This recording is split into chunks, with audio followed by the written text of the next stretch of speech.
Poster लगा देने से आदरणीय लालू प्रसाद जी पर सवाल खड़े नहीं कर सकता। जग जाहिर है कि आदरणीय लालू प्रसाद जी राजनीति के वो शेर हैं। सांप्रदायिक शक्तियों को कभी लालू जी ने फन नहीं उठाने दिया है।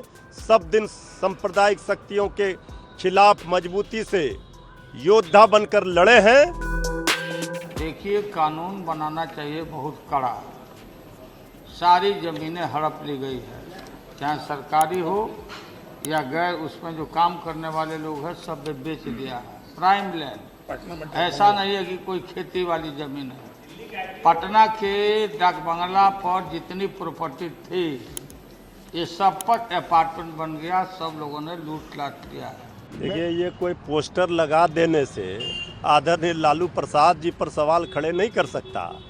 देश और दुनिया जानती है, जग जाहिर है कि आदरणीय लालू प्रसाद जी राजनीति के वो शेर हैं जो भूखे मरना पसंद करेंगे लेकिन घास नहीं खाता है। जिस तरह शेर, उसी तरह से आदरणीय लालू प्रसाद जी को कभी सांप्रदायिक शक्तियों के सामने घुटने टेकते हुए लोगों ने नहीं देखा है। सांप्रदायिक शक्तियों को कभी लालू जी ने फन नहीं उठाने दिया है।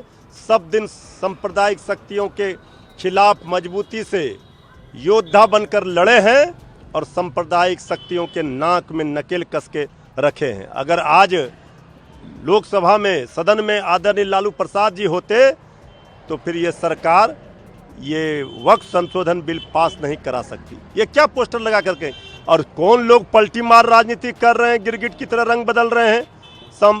सेकुलरिज्म का चोला ओढ़कर घूम रहे थे, वो सब बेनकाब हो गए, एक्सपोज हो गए। तो अब इसके लिए किसी को सर्टिफिकेट की लालू जी की जरूरत नहीं है। लालू जी सामाजिक न्याय, धर्मनिरपेक्षता के देश के सबसे बड़े योद्धाओं में से एक हैं। लेकिन जिस तरीके से जेडीयू के कई बड़े लीडर्स ने साथ छोड़ा, अब ये भी कहा जा रहा है कि ये जो निर्णय है वो नीतीश कुमार का निर्णय नहीं है। कितना इत्तेफाक रखते हैं इस बात से? देखिए, निश्चित रूप से आदरणीय नीतीश कुमार जी की जो सेहत है वो चिंता का विषय है। उसका लाभ जो जेडीयू में बीजेपी माइंडेड नेता हैं वो उठा रहे हैं। आदरणीय नीतीश कुमार जी में अगर रत्ती भर भी सेकुलरिज्म का, समाजवादी का अंश बचा होता तो वो ये फैसला नहीं लेते। तो आदरणीय नीतीश कुमार जी पूरी तरह से बेबस, लाचार हैं। अब वो स्थिति में नहीं है, इसलिए अपनी पूरी राजनीतिक पूंजी समाप्त कर लिए। और आदरणीय नीतीश कुमार जी की पार्टी में जिस तरह भगदड़ मचा है, अब ये पार्टी का बचना मुश्किल है। इस पार्टी को, जेडीयू को बीजेपी में विलय करने का सौदा केंद्र की सरकार में बैठे लोगों ने बीजेपी से कर लिया है। आदरणीय नीतीश कुमार जी की हालत देखकर चिंता होती है, लेकिन आदरणीय नीतीश कुमार जी अब पूरी तरह से एक्सपोज हो गए कि वो सांप्रदायिक शक्तियों के सामने घुटने टेककर सांप्रदायिकता के रंग में रंग गए। इसके लिए उन्हें माफ़ नहीं किया जा सकता। आपकी पार्टी के द्वारा भी एक पोस्टर लगाया गया है जिसमें एक स्लोगन दिया गया है कि बरेली के बाजार में झुमका भी इतना नहीं गिरा जितना नीतीश कुमार वक्त पे गिरे। नहीं, देखिए, वक्त संशोधन बिल पर जिस तरह से आदरणीय नीतीश कुमार जी ने रंग बदला है, जो स्टैंड लिया उनकी पार्टी ने, अब सारे लोग कई तरह के स्लोगन लिख रहे हैं।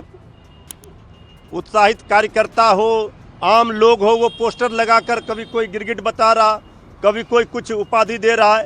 तो आदरणीय नीतीश कुमार जी का तो राजनीति अब समाप्त हो गया, मिट्टी में मिल गया। अब वो किस मुंह से कहेंगे अपने को कि हम समाजवादी हैं और हम धर्मनिरपेक्षता में विश्वास करते हैं।